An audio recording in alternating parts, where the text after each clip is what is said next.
Hello everyone, welcome to the session. आज की class में हम पढ़ने जा रहे हैं पंजाब स्कूल एजुकेशन बोर्ड की 10वीं क्लास की हिंदी की किताब और उसमें उसका 18वां पाठ जो कि एकांगी का भाग है और पाठ का नाम है सूखी डाली। आज चर्चा करेंगे हम इस पाठ के सार के बारे में। तो चलिए शुरू करते हैं।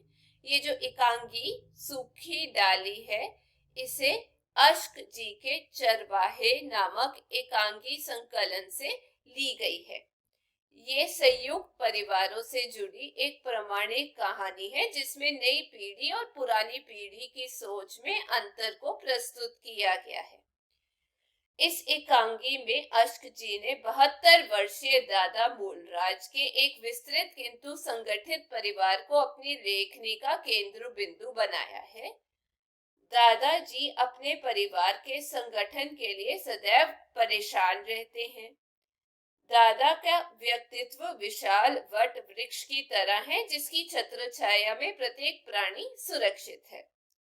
उनके परिवार में स्त्री पात्रों में बेला की सास, छोटी भाभी, मंजली भाभी, बड़ी भाभी, बेला बहू, मंजली बहू, बड़ी बहू, बेला की नंद, इंदु तथा सेविका पारो एवं पुरुष पात्रों में करमचंद, पौत्रों में नायब तहसीलदार परेश, अन्य छोटे भाई तथा मल्लू आदि है। दादा का परिवार संपन्न है।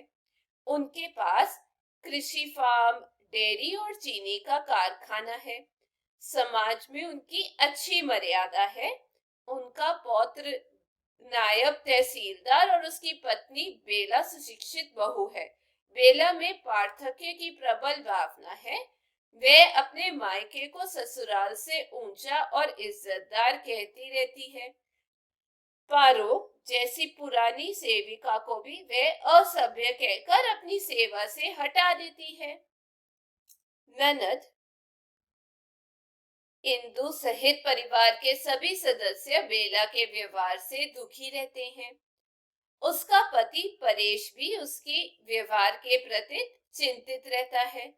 दादा हेमराज को ये समाचार ज्ञात हो जाता है कि छोटी बहू बेला से सभी कटे कटे रहते हैं। उन्हें अपनी पारिवारिक एकता भंग सी होती जान पड़ती है। उनका वट वृक्ष कुछ शाखाहीन सा होता जान पड़ता है। इस स्थिति से उनकी आत्मा तड़प उठती है। एक दिन सभी बहुओं को बुलाकर दाता समझाते हैं कि छोटी बहू नवागता और सुशिक्षित है। सभी लोग उनकी इज्जत करें और उसे कार्य न करने दें। उसका फर्नीचर भी बदल दें। यदि ऐसा नहीं होता तो इस घर से मेरा नाता सदा के लिए टूट जाएगा।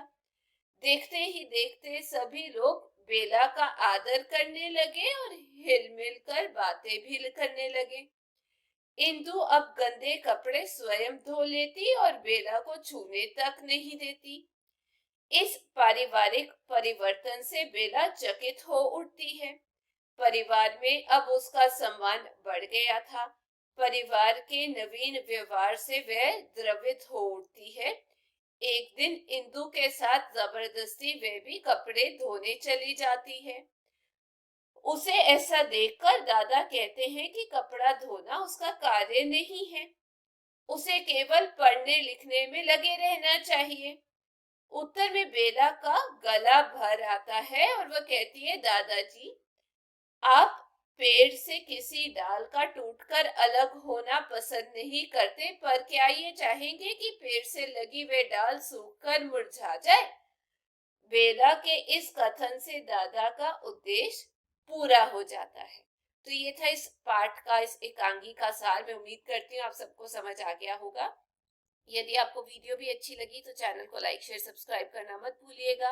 हम फिर मिलेंगे। Till then take care, bye bye.